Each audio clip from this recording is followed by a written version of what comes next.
Chakshurmilitam yena Tasmai Shri Gurave Namah Shri Chaitanya Manobhistam Sthapitam Yena Bhutale Swayam Rupa Kadamayam Dadati Swapadantikam Shri Krishna Chaitanya Prabhu Nityananda Shri Advaita Gadadhara Shri Vasudeva Hare Krishna, Krishna Krishna, Hare Hare, Hare Rama, Rama Rama, Hare Hare.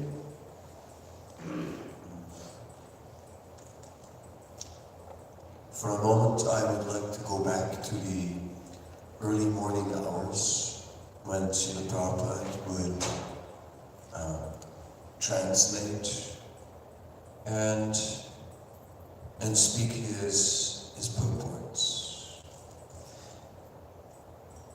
starting in Radha in India, and working so hard to get his books published, staying in Chippiwada in Delhi, and then dealing with the printer, no money, but somehow or other managing to produce these first volumes of Srimad Bhagavatam. It is stated, Tadvak Visargo Janataka Viplavo Yasmin Pratislokam Abadavati Arpi Namani Anantasi Yason Kitaniya Srimanti Grinanti Gayanti Sadhanam. In Srimad Bhagavatam, it is said that this Srimad Bhagavatam can bring about a revolution in a misguided, misdirected civilization. It can, in that way, completely change the entire world. Srila Prabhupada had firm faith in Srimad Bhagavatam, because he understood these are the words of the Supreme Personality of Godhead. It is known that Srila Prabhupada would enjoy reading his own Krishna book. And I might say, okay, enjoy your own book? Yes, because Krishna has dictated these books. So, therefore, I'd like to, for a moment, meditate on the nature of the books, on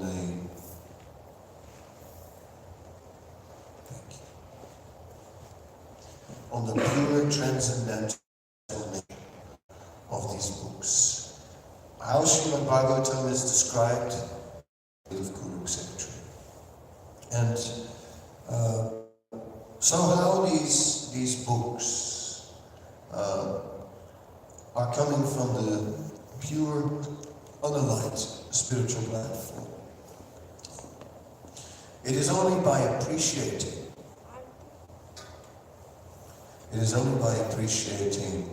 the glory of the books and the potency of the books that one can develop a desire to distribute them. Otherwise, one might be more concerned with the external circumstances. One might be more thinking as to winter, cold, are people don't want to give any money, and all these things. And that element is winter. But at the same time, here is the complete purity in the form of written word in books. And if we give these books to people, we give them Krishna and devotional service to Krishna. These books are giving the entire connection, the entire sambandha through which we can advance along the path of devotional service and come to pure devotional service. And the world is just covered by ignorance, and it is the age of Kali, and the conditions are harsh. People are not happy, trying hard to be happy, but not happy. So keeping that in mind, then no matter how much they may try to convince themselves that they are a success in life, no matter how much they have collected different attributes that to convince them, I've made it. Deep down in the heart, still not happy, still not satisfied, still hungry. Prabhupada tells the story of how a brahmana was very hungry and had just no financial means, so he decided to go begging. But in the area where he was, there was not really an appropriate area, because in Brahminical culture it's very strict. In Vedic times, one had to, brahmanas should beg from brahmanas if it's any food like that. But in this case, he was extremely hungry, and he went into an area and he even begged from a Muslim. Then he lost. By that, he would lose his caste. So he did it anyway, didn't care.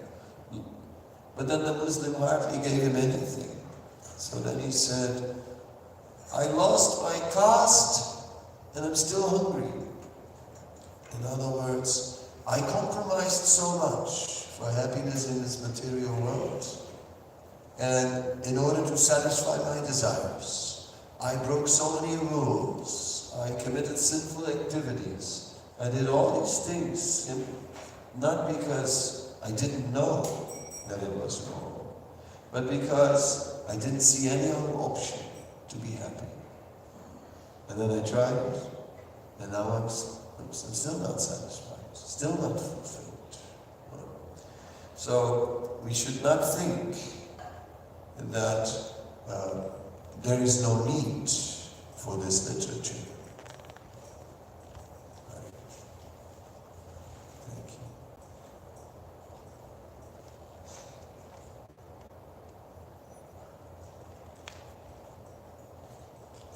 We should not think there is no need for, that people have no need or no connection with these books. That the subject matter of the books is something very alien, something that people cannot relate to. That it's like two different worlds, their world and the world of the Gita. But that's not necessarily so, because these books contain answers. There was an interesting story, which I like, from Yogindra, who is originally American but lives for a long time in Sweden. And he was distributing books in Sweden. And as he was distributing books, he distributed a book to a lady. And then after about 20 minutes, this man comes, big man, extremely angry. And he goes, you push this rubbish upon my wife, and you take this book back, and I want my money back. I want my money back. So he said that, like, how do you know this book is rubbish if you haven't even read it? Right? He says, it is rubbish, and it's not even in Swedish. It's not even in the local language. Because he had seen some of the Sanskrit. And therefore he said, it's not in the local language. Then he opened the book. Then Yogendra said, just open the book and read something. It is in the local language, you will see. So he opened the book and read something out loud. And it was about how one can become overcome by anger and how one can conquer anger and so on. And in this way, he just read it, closed the book, and walked away. So the books have answers. The books are relevant to people. The books are dealing actually with subject matters that address the issues of the day. They are not from a long gone era. The books are completely relevant. They deal with all the human issues that people deal with. And they offer solutions. So in that way, we can appreciate that what we have is very relevant, and that we have something to offer to people that they need and that they can relate to. In that way, Srila Prabhupada would also say that one should learn to distribute the book on the preaching about the merit of the book. In other words, taking something from the book to present the book. In other words, trying to find a genuine connection between what's in the book and the people, and what would be relevant for them. Because if we do so, then the whole exchange will be a favorable exchange. If one simply uses some sales technique, we did all kinds of things in the past. I once in Sydney was using a technique from do you know that there are children eating from the garbage cans in your city? And if you help out and take this book, you will get, you will directly help and solve the problem. I mean, those presentations were a little rough, but in those days we didn't know how to do it, and someone had taught me the trick, and I tried it, and it worked. It even worked too well. One lady, she emptied out her bank account and came and brought her own money, and I felt very embarrassed. And I think, what's going to happen next? So, if we can be actually truthful, then we'll automatically leave a good impression. And then automatically we are what people expect us to be. People do not just expect when they meet us, they expect us to be the personification of what the books are. I mean, they don't know exactly what's in our books, but they have an idea. They think, okay, these are spiritual books, and spirituality means, good values and so on. So they expect us to embody these good values. And if we don't, then naturally they'll become, they feel that we are cheaters.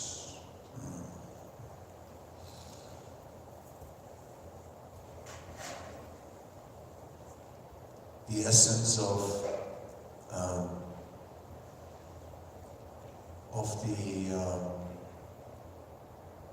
all the scriptures is the glorification of Krishna. Tesam sakti yuktanam bhajatam pitipurvakam. That's the essence, to always glorify Krishna. And somehow or other, that is the purpose of all scripture. All scripture is aiming at that glorification of Krishna. That is the result, either of reading, that is the purpose of all our actions, to glorify Krishna, either by words or in deed, to do something that glorifies Krishna. So that's why it is a Sankirtan festival. Sankirtan means that glorification of Krishna. And the essence, of course, is for ourselves to be absorbed.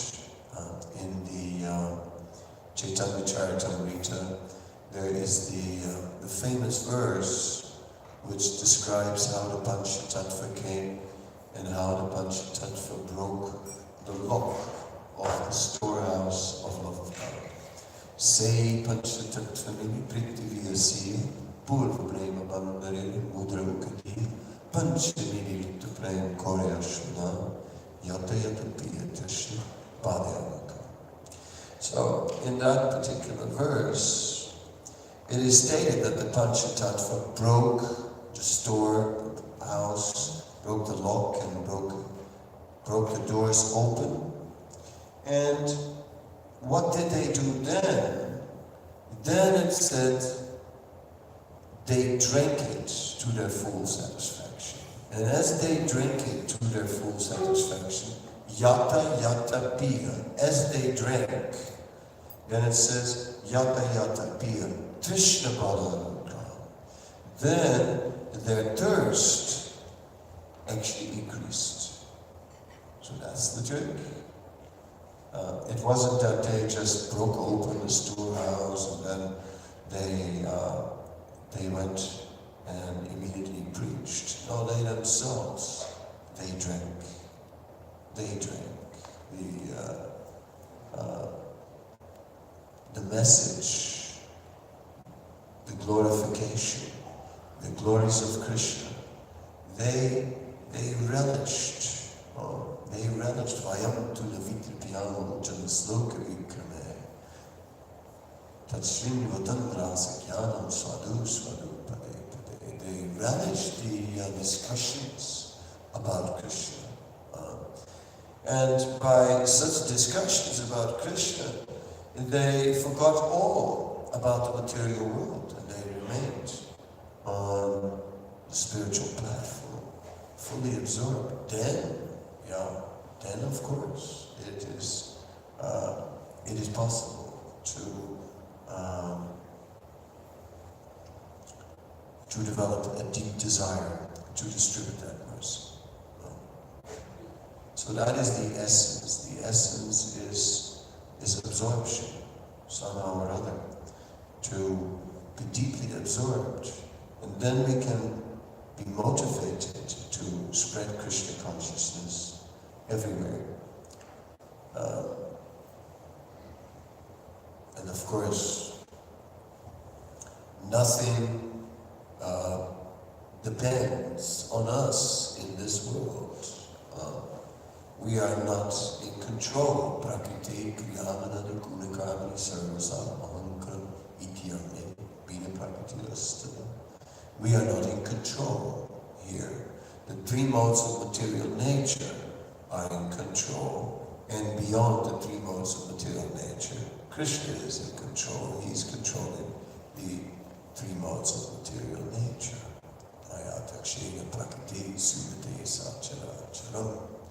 So in that way, we are only small controllers, and we can only do so much. So in this regard, there is the ancient narration of the sparrow that had lost her eggs in the ocean. And this story, which we all know, the little sparrow was very determined to get the eggs back and said, I will drink all your water. The ocean didn't care at all. The ocean didn't even reply. But then Garuda came, and Garuda said, I will drink your water. Then, all right, yes, Mr. Garuda, of course, Mr. Garuda. What can I do for you, Mr. Garuda?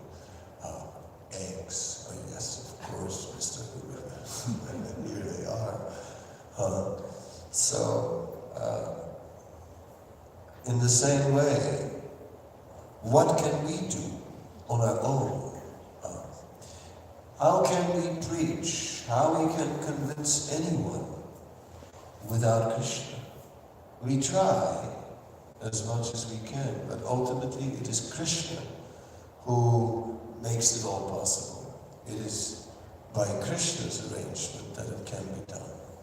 Krishna enters into the whole situation, then it is success will be attained. So that dependence on Krishna is a very important element in preaching. The first Sankirtan party was, of course, Lord Nityananda and Haridas Thakur, who were sent out to preach and who came upon these drunkards, Jagai and Madai. And one of the first qualifications that was required to preach was to be fearless, to somehow or other overcome one's fear, and anyhow, somehow or other carry on, relying on the protection of Krishna. So they approached Jagai and Madai, who were extremely aggressive and drunk, but somehow or other they approached them anyway. I'm not recommending here that we are going to look for all the drunks or aggressive people and single them out. That's not what I'm suggesting. Better. But Nityananda did. And of course, Jagai and Madai attacked with a clay pot and hit Nityananda.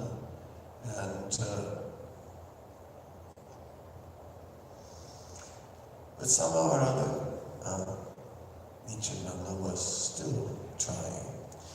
So it's not always easy, but Lord Chaitanya appeared there to protect.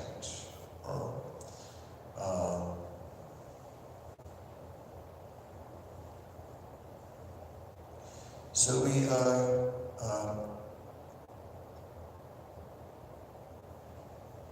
to be fearless is required. Otherwise, how can one approach people when they are not really waiting for us? I mean, they didn't call a book delivery. You can call pizza delivery and they'll come and deliver it to your door. But they didn't call you, said, "Excuse me, can you please bring that book?" No, it's us who infringe upon their privacy and just barge in and basically pop their nice little privacy bubble and say, some people may not appreciate. Many people may not be interested, apparently. But that's sometimes the forum where we distribute the books. It's like I myself, I never bought a book on the street. I saw some devotees on the street with books, but I didn't buy it. I avoided them. I tried to escape. Yes, I would cross the street. Yes, or other things. I would recognize them. I didn't buy it. But then, somehow or other, I borrowed the book from someone else who had bought it, had it on his bookshelf. So that's also the case that sometimes one person buys the book, someone else gets it, and so on, and it will act.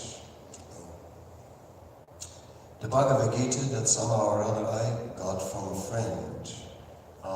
I read that Bhagavad Gita, and that Bhagavad Gita convinced me and made me a devotee. But then, somehow or other, I lost that Bhagavad Gita. I don't know where it went. I don't know who has that Bhagavad Gita now. Somebody must have found it. I don't know how many people, how many more people have become Krishna conscious from that one Bhagavad Gita. I have no idea. You can't think one book, one person, and one book will make one person a devotee. That's not how we should think. One book can go around. Early days in Russia, ripping pages out of a book, photocopying them, and then sewing books in an apartment all by themselves. For one book, so many books were made. So we cannot imagine what these books are doing. We can also not think, I gave the book now to a person, now he has to join, and has to give up his life, and has to his independence, and has to become a complete, join the temple. Why is he not joining? What's wrong? It doesn't have to be that way. It can work in a little more subtle, as it did for us. I don't know about you. Some people are like that. They just met a devotee and they joined them the next day. That happens, or even the same day, whatever. But others, they needed some time. They get the book, even looked at it. It took some time to digest, to think about it. Some never came that far, but they influenced somebody else who took it very serious. Ultimately, these books will find people. It's not that we are finding the people for the book and is it this one? Is it that one? He looks sort of intellectual. He looks like he's got glasses. Looks like he's reading. We are trying to use psychology to figure out who is possibly going to be the one to take the book. That's one approach. But the fact is the books themselves, they find the people. They go to the people where they are meant to go. And there's a higher plan behind the whole thing. It's just a higher arrangement by which all this is happening. How Krishna just arranged it. The time, the place, the book, and it just comes right there. Boom. Just in the hands of the one who is the habit. And in this way, if one can just act as an instrument of Krishna, yes, that is very nice. Of course, there also is, there are many creative ways in which books can be distributed. We used to think about it. I'm from Holland, and we used to go to the ports, because in the Rotterdam port, there are so many ships and so many canals for all these ships to go in. It's a very, very big port. So endless bridges. So we used to buy a timetable for the bridges. They all open up exactly on the time. And we just go to the bridge that would open. And a big line of trucks. And then we'd get all the trucks. And all the truck drivers who usually have money to spend. And it was quite good, actually. So we can also be creative and distribute in different ways. Sometimes some devotees would, in some countries, set up stalls in the malls, or whatever they do. Different ways are there. Others would just follow up with people who had previous bought books, kept a name, kept a database, and would sell them more books. That's also a way to go.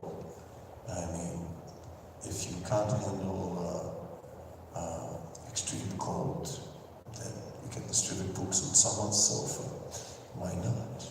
There are many ways, and it's certainly part of book distribution is to think of more creative ways to expand and to reach people in different forums. Not everyone may stop today. Doesn't mean they're not interested.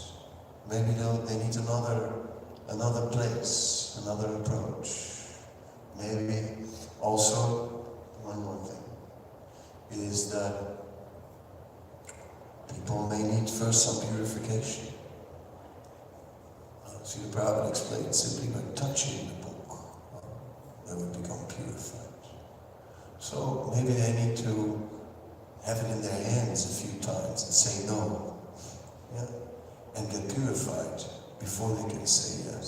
So I always say, the ones who say no tomorrow are the ones who get purified now so that they can say yes. And the ones who say no today get purified are the ones who will say yes tomorrow. So in this way, one can continue because everyone actually requires Krishna consciousness to be happy. And therefore, everyone is hungry. Everyone is looking for happiness. And they'll say, no, it's not that. Nah, don't want that. Nah, it's not that.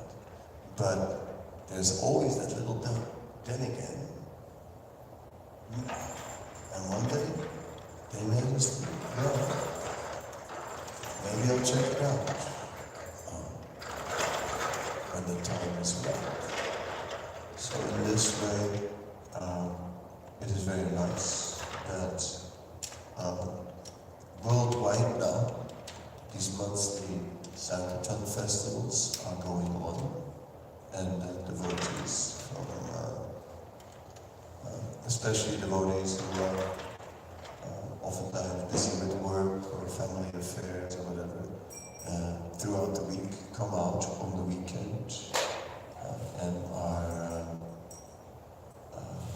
taking a book distribution in the weekends.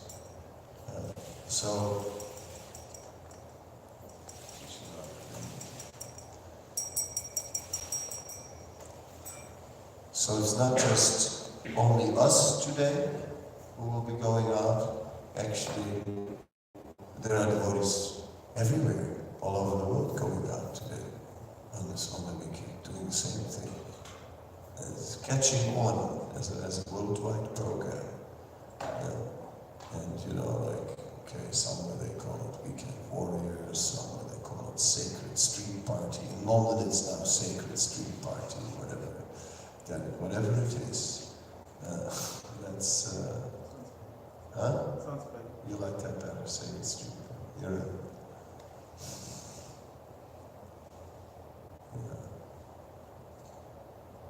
I guess Weekend Warriors was maybe inspired by spiritual warriors from meditating. It still rings in people's hearts. So, whatever the name is, it's the same old thing. Somehow or other, let us give the mercy to all the suffering, conditioned souls. I thank you for your time. Any comments, any questions? I have two stories. Please. Should we bring over? These stories come from Sankirtan book distribution in Switzerland many years ago. But it's the same principle, same books. Only the devotees change over the years. Nothing else. In the 80s, one of the Sankirtan devotees in Switzerland knocked on a door in a residential building. There was a lot of door-to-door book distribution in Switzerland. And the man was not terribly interested, but somehow he took the book. And it remained in the plastic. They were all shrink wrap. He put it on his bookshelf, and it remained on his bookshelf for years in the shrink wrap, never opened, until his grandson came on a visit to Grandpa's house years later, and he looked at the book, and it looked very interesting. He removed the shrink wrap and started reading it. And then he started coming to the temple, and then he started adopting practices of devotional service and chanting. And then he wanted more, in this way, if one thought that the book was distributed and wasted on someone, that goes to your point that one should not think about one book for one person. One should think about getting these books in the bloodstream of human civilization, where they will circulate, and where they will attach, or someone will attach to them. No one can say with any certainty, but we do know that if they're not printed and they're not distributed, then of course they will not attach to anyone, and no one will attach to them. So that's one example. And the second one I wanted to narrate was Switzerland, where I served from 1971 to 1986, is a very small country. Back then there were only 6.5 million people living in the country. Now I think there's about 8. And there's 26 states or cantons. Some of them are very, very small, actually. And there was a lot of mountains. Most of Switzerland is really just mountains, with a big central plain or plateau where most of the cities are. And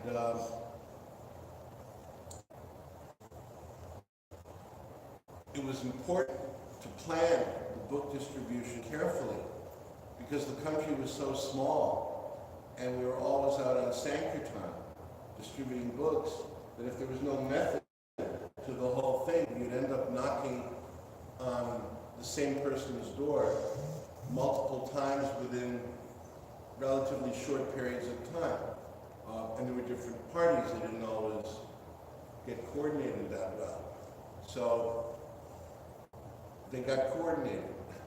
And basically we knocked on every single door in Switzerland in a planned way within an 18-month period. It took us 18 months of Sankirtan to literally knock on every door. And so then the person who had his door knocked on in month 1 would have time to recover from the proposed, it's kind of anxiety, like, will you take this book?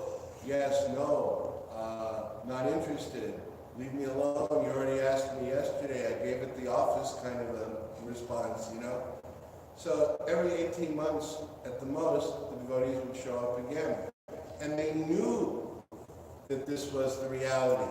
They knew that the likelihood of the person that they were addressing to purchase the book, that it was highly unlikely that it was the first time.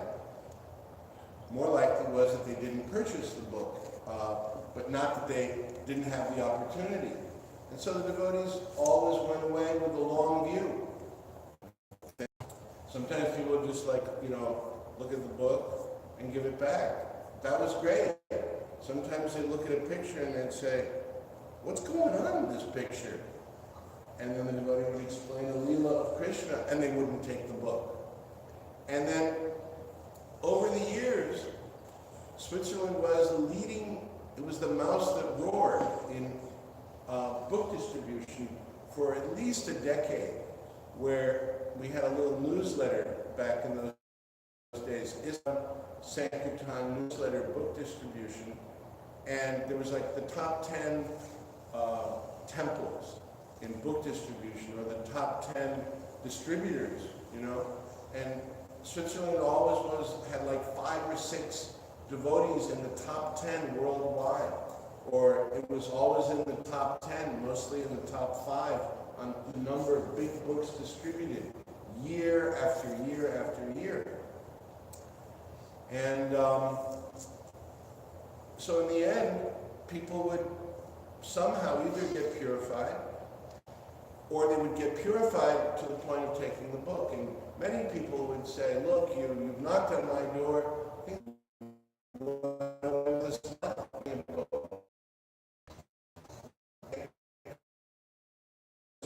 No, the book is rubbish if you haven't read it. It's and so no effort is wasted. Even if you go out on the Sankirtan festival every month, once not much, even for just a few hours, and it helps you actually connect with other suffering living entities. And whatever they decide, that's their decision. But you made the right decision by going, and you'll see that over time, people get the message, they respond. So I just wanted to say that. And we covered Switzerland, I don't know how many times. Now the Sankirtan is not quite as vigorous as it used to be, but that's from my memory.